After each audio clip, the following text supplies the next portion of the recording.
સાથે ગુજરાત ફર્સ્ટનું બઝર વાગ્યું છે એટલે મોટા સમાચાર મળી રહ્યા છે। બ્રેકિંગ ફર્સ્ટ ગુજરાત ફર્સ્ટની ન્યૂઝ સ્ક્રીન પર જાટ યુવાન રાજકુમારના મોત અંગે સૌથી મોટો ઘટસ્ફોટ થવા જઈ રહ્યો છે। જી હા, રાજકુમારના મોત મામલે હવે ફોરેન્સિક રિપોર્ટ આવી ચૂક્યો છે અને આ રિપોર્ટમાં મોટો ખુલાસો થયો છે કે મૃતકના શરીર પર ઈજાના 42 જેટલા નિશાન મળી આવ્યા છે। જી હા, ફોરેન્સિક રિપોર્ટમાં સ્પષ્ટપણે લખ્યું કે 42 જેટલા ઈજાના નિશાન છે। જો કે તારણ પણ હવે આવ્યું કે આ ઈજાના નિશાન અકસ્માતના કારણે થયા છે। ફરીવાર અકસ્માતથી જ મોત થયાનું પોલીસે નિવેદન આપ્યું છે। ફરી એકવાર પોલીસનું કહેવું છે કે અકસ્માતના કારણે જ મોત થયું છે।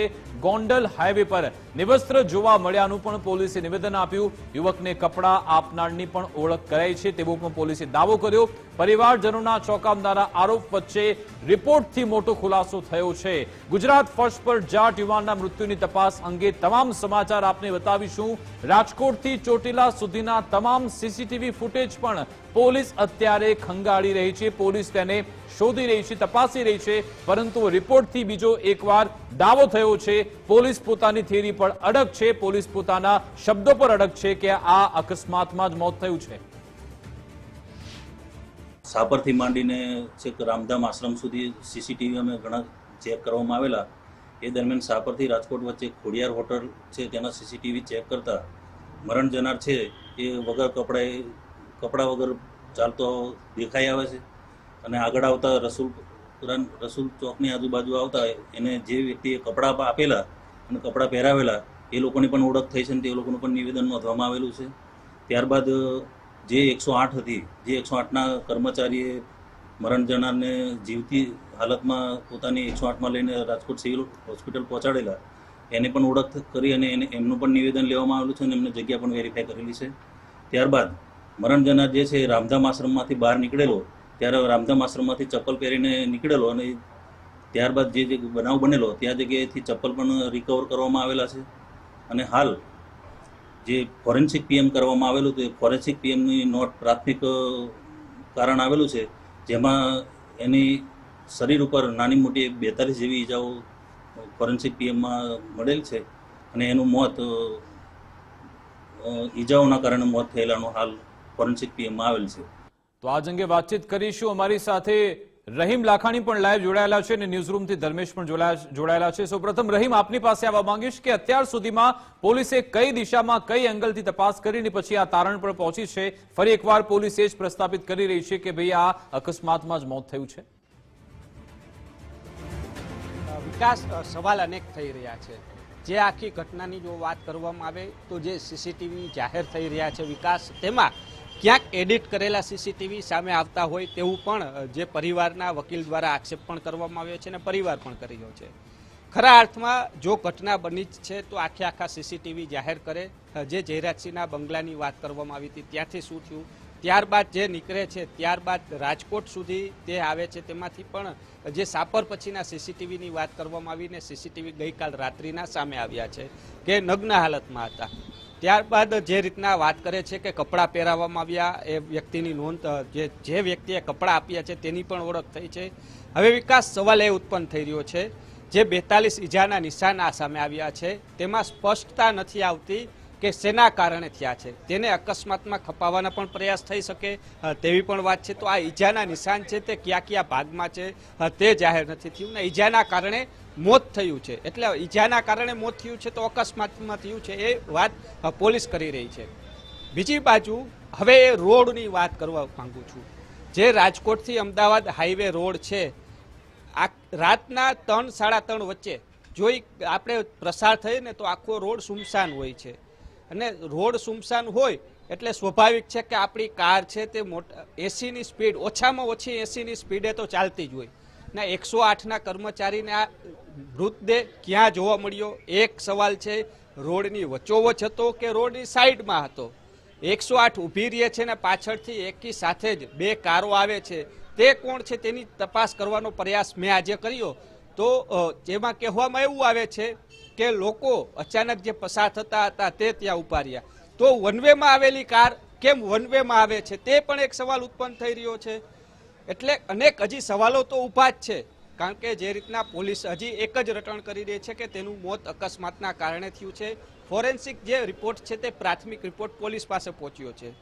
બીજી જે પ્રથમ પીએમ થયું હતું, પ્રથમ પીએમ કરવામાં આવ્યું છે, જે નોર્મલ પીએમ જે કરવામાં આવ્યું છે ને તેમાં પણ પ્રથમ જે ડોક્ટરે પીએમ કર્યું છે તેની સાથે પણ વાત કરી હતી. મેં આજે સવારે એને કહેવામાં આવ્યું મલ્ટીપર્પઝ ઇન્જરી તેમના શરીરમાં જોવા મળી છે, પરંતુ આખો રિપોર્ટ પોલીસ પાસે છે.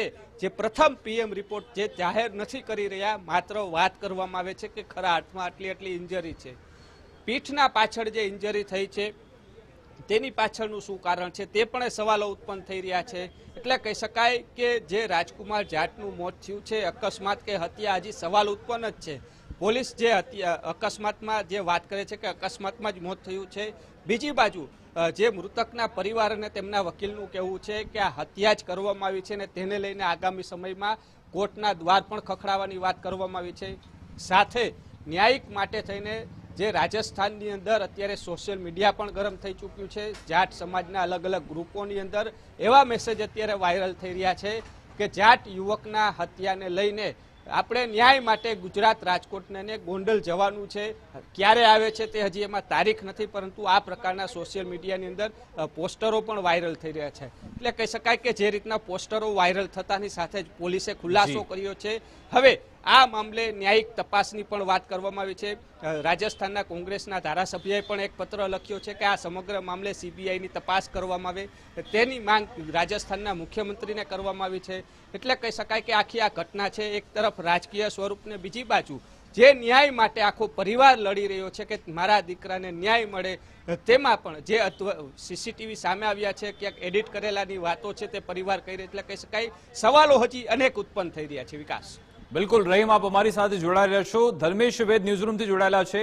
ધર્મેશ, આ કેસમાં પહેલા દિવસથી જે પણ સીસીટીવી સામે આવે છે અથવા તો પછી જે પણ રિપોર્ટ આવે છે એ પોલીસના તારણને મજબૂત કરે છે કે અકસ્માતમાં જ મોત થયું છે, પરંતુ બીજા સવાલ તેની સાથે એ જોડાય છે કે તમે ફૂલ ફ્લેશ સીસીટીવી કેમ જાહેર કરતા નથી? બીજો સવાલ એ કે જે અકસ્માત કરી થયો છે તો એ અકસ્માત કરનાર કોણ છે? શું તેને ટક્કર મારી હતી, તેની પર ગાડી ચડાવી દેવામાં આવી, એ કોણ છે? અકસ્માત કરનાર કોણ છે એને પોલીસ નથી પકડતી.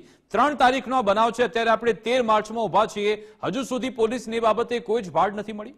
વિકાસ, સૌથી મહત્વની વાત મેં આખી જે એસીપી રાજેશ બારિયાનું નિવેદન છે એમાં સૌથી મોટી વાત એમણે જે પોતે નિવેદનમાં બોલી છે કે 42 ઈજાઓના નિશાન છે. 42 ઈજાઓના નિશાન છે. તો આ ઈજાઓ અકસ્માત પહેલાની છે કે અકસ્માતથી છે, આ એક તપાસનો વિષય માગી લે છે. અને ગઈકાલે લીડિંગ અખબાર દિવ્ય ભાસ્કરના અહેવાલથી રાત્રે આપણે જે અહેવાલ ગુજરાત ફર્સ્ટે પ્રસારિત કર્યો હતો એમાં પણ આ શબ્દ આપ્યો હતો કે 42 થી 43 ઘા ઈજાના છે. અને બોથડ પદાર્થની પણ આપણે વાત કરી હતી. તો જો અકસ્માતમાં જ એમનું મોત હોય રાજકુમાર જાટનું, તો એ પ્રાથમિક દ્રષ્ટિએ અત્યારે 42 ઘા પણ પોલીસ અધિકારી અત્યારે જે નિવેદન આપી રહ્યા છે એ અકસ્માતથી પ્રાથમિક દ્રષ્ટિએ મોતનું કારણ બતાવી રહ્યા છે. પણ ગોંડલથી શરૂ થઈને રાજકોટ શહેર પોલીસ આ બંનેની તપાસોમાં સૌથી પહેલું જે મીડિયાના તર્ક વિતર્કો છે, મીડિયાની જે ક્રાઇમ થિયરી ઉપરની તપાસ છે એ અત્યારે પેરેલલ ચાલી રહી છે. તમે જુઓ કે કાલે આપણે રાત્રે દર્શાવ્યું કે 42 ઘા હતા, એ આજે પોલીસે કીધું કે ફોરેન્સિક રિપોર્ટ જે આવ્યો છે એમાં 42 ઘા બતાવ્યા છે. પરંતુ આ ઘા અકસ્માત, પ્રાથમિક દ્રષ્ટિએ અકસ્માતથી મૃત્યુનું કારણ બતાડી રહ્યા છે. એટલે સૌથી મહત્વની વિકાસ જે વાત છે કે 42 જેટલા જે નાની નાની ઈજાઓ છે એ ઈજાઓ કેનાથી થાય, કઈ રીતે થાય, એ થિયરી ઉપર તપાસ થાય એ બહુ જરૂરી છે. કારણ કે ગુજરાત અને રાજસ્થાન બંનેને આ જોડતો મુદ્દો છે. એક પાઉંભાજીના વ્યવસાયથીનો, પોલીસના કહેવા મુજબ અસ્થિર મગજનો પણ યુપીએસસીનો અભ્યાસ કરતો આ યુવાનનું મોત છે. એના ભેદભરમમાં હવે જોવાનું એ રહે છે કે જાટ સમાજ અને પરિવારજનો એ આક્રોશિત છે. ત્યારે પોલીસે તટસ્થતાથી જે કાર્યવાહી કરી રહી છે એમાં મોટે ભાગે અકસ્માત આવી રહ્યું છે. તો આ 42 ઘા વાળો જે પ્રશ્ન છે એ હજી અનુત્તર રહ્યો છે. જી બિલકુલ, આભાર ધર્મેશ અમારી સાથે જોડાવા બદલ, વાતચીત કરવા બદલ. આભાર રહીમ અમારી સાથે જોડાવા બદલ.